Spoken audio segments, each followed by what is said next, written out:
Today's episode of Glen's Retro Show is brought to you by DNA Dimension Designs, the best custom retro gaming decals in the game. Period.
Hi everybody, thank you for joining me in this little Q&A video about my little spinner here and some questions I've been getting really about it.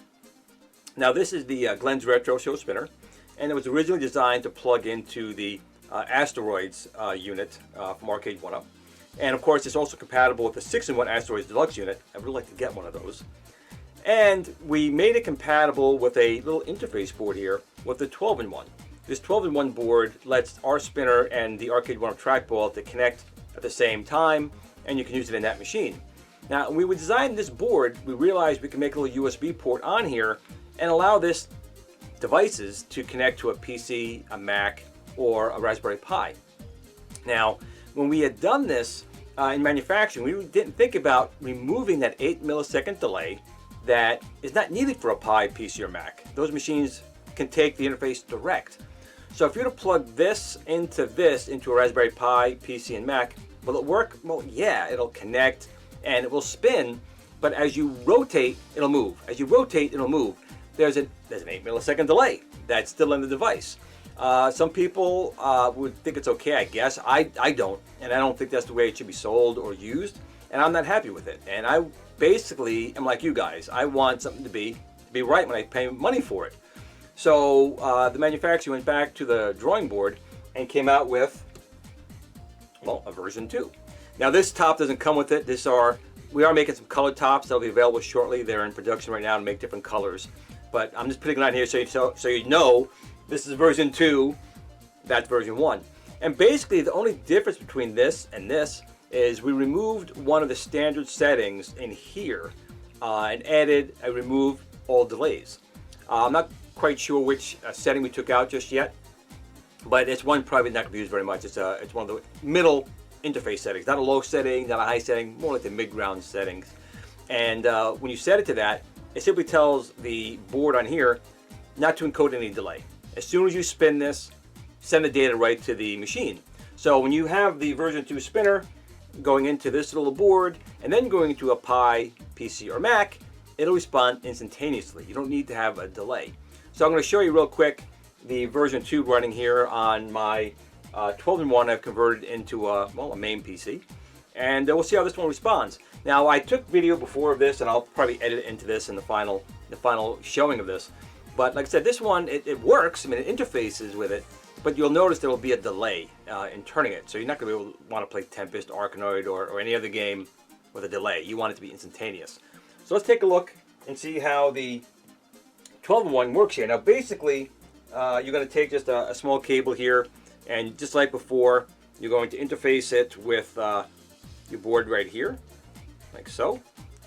Now, I am kind of blind, so I'll post later on the settings that are needed for this, because I really cannot see that right now. But this is right now set up for no delay. And on the 12-in-1 interface board, it doesn't matter which one of these two ports it goes into. So I'm just going to pick one, because it really does not matter. Now again, you could, connect the Arcade1UP trackball into here. It'll work, but again, in my testing, there's a delay in the trackball as well, 8 milliseconds. So it's not going to run usably, in my opinion. But we are working on an arcade quality trackball that has no delay in it, that'll interface with this for Raspberry Pi, PC, or Mac project. But for right now, I'm going to connect this to here, and basically all I need to do is take a standard, let's say a telephone charging cable, and I'm going to plug that into my interface board like so. Okay, and then that's going to plug into, well, the USB port of your PC or Mac, and I just so happen to have a little extender cable here, so I'm going to connect it like so, and we get a little activity light on the bottom here, and I'm not sure if you can see the mouse here. I'll get the camera a little bit closer, but right now it's acting as a mouse. Now the other cool thing about this board, honestly, is you can buy 2 of the version 2 spinners and put one here and one here, and you can play, say, Pong and have 2 paddles, or Warlords. You get 4 of these and a couple interface boards, have 4 players, and play Warlords or something along those lines. So that's what you could do, but you do have to have the version 2 board. Now, if you already purchased a version 1 and you needed it for a Pi or PC or Mac, I'm working on a way to get that to you guys at minimum possible cost, maybe just shipping or something along those lines.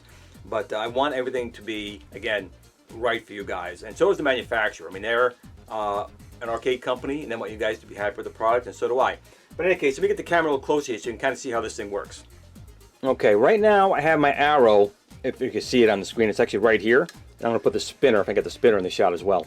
So the arrow's right there, and you can see as soon as I move it, I get instantaneous movement of the mouse pointer, which is what you want. Now before, I would turn this and then it would move, turn this and then it would move, turn, turn, turn. So that was a little bit of a delay. This one has no delay. So I'm going to load up a game here. If I turn my mouse on here so I can select a game here. And it will play, of course, Tempest, because Tempest is a game that people generally like to play. If I can find my favorites here somewhere, there's favorites. And it's got to find Tempest in here. If I go down a little bit, we'll go Tempest. So I can load Tempest. And see if I get the spinner in the shot as best I can. There we go. And I'll try and do it just my thumb here, because I have to press the fire button as well. So I'm going to put a coin in and start it. And you can see I'm able to move it right here. I'm going to start the game. And that's what you want. Whoa, and I get shot.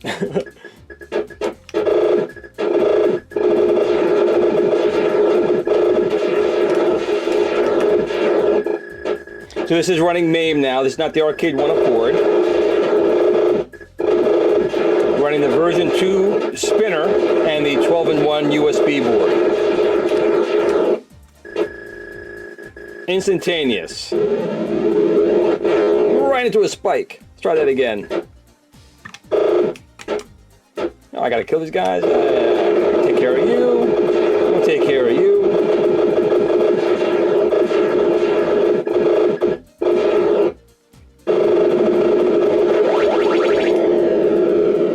So you can see it works here. The settings I have set right here, let's take a quick look at that. I'm going to go down to the analog controls, and I basically have it set to 140. So, you could change it to your liking, but I found that the 140 setting here is what I wanted to use. Now, if I escape out of here, let's go out. Let's tab out of here and escape out. Let's try another game like Arcanoid, which I do believe I have in here somewhere. Let's see if I can find some Arcanoid. Here we go. Okay, we'll try a little Arcanoid here. Now I changed the spinner here to its highest setting of 1024.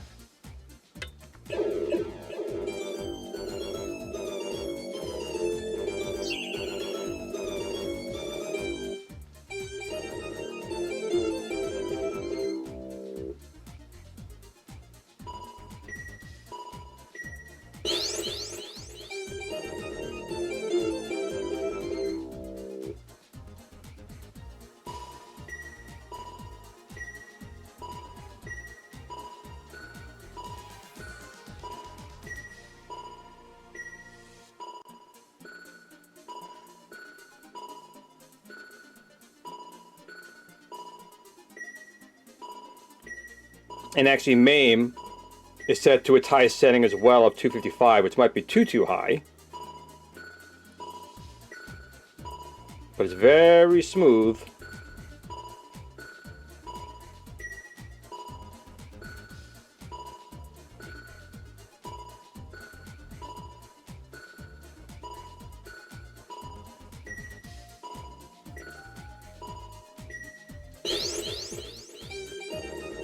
Let's see what other games we could try. Let me see if I can do a little bit better on Super Breakout. I'm hoping I can. Let's see if we can do something here. Oh, so far I'm going to say it's probably a no.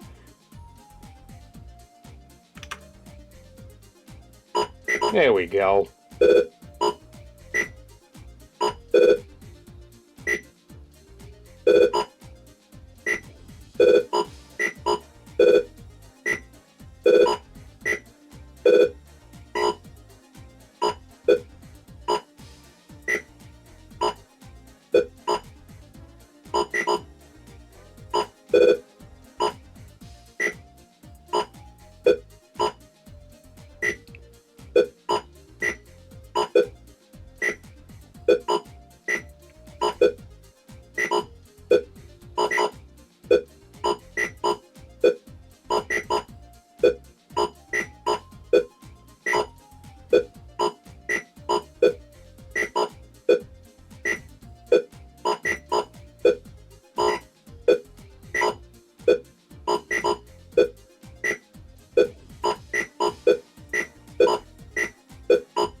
Oh, that's it.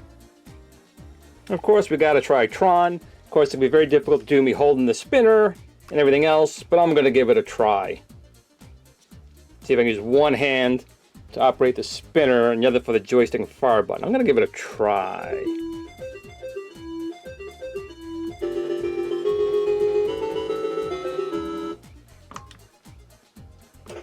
All right, see if this thing works here. Here we go.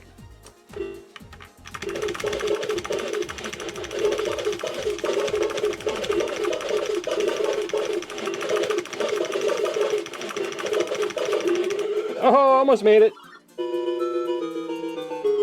Of course, having two hands able to do this is probably better. I'll try that again because I think I can do it.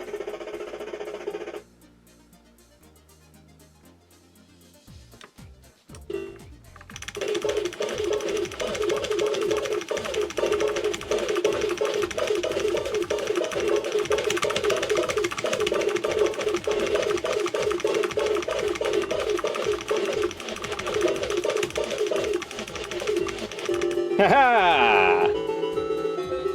The tank level is going to be really hard. Let's see if I get to that tank level.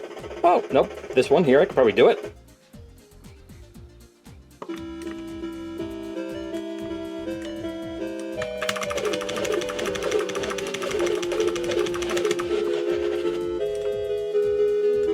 Ooh.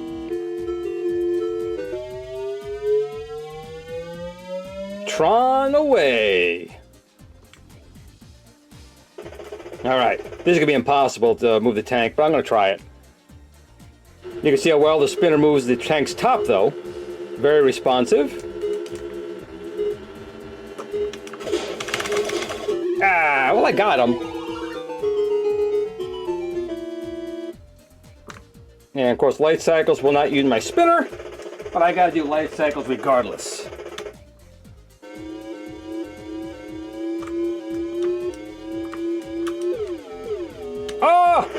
Oh, he got me. Okay, so that's really it, guys. I just wanted to show you real quick that the version 2 spinner will actually look pretty much, well, it will look identical to version 1 spinner. The real difference is just the programming on this board. And when you set it up, the system will give you the option for the 8 millisecond delay or not. And then you can still set your resolution. You will lose one resolution. I'm going to post a picture of the chart so you can see what the resolutions will be available. But the two lowest and two highest will be available. The mid-range one we had to take away to give the option to switch between 8 milliseconds and not. So this spinner is on its way to Amazon right now, as well as some boards here. I'm going to try and see if we can work out a way to get some people who had this version 1 spinner who needed it for their Raspberry Pi projects. So I appreciate you guys watching this quick little video. It's really just a little informational thing about how the spinner is progressing. And from now on, the version 2 spinner will be the one sold. The version 1 spinner is basically discontinued. And so that's it, guys. Thanks for watching.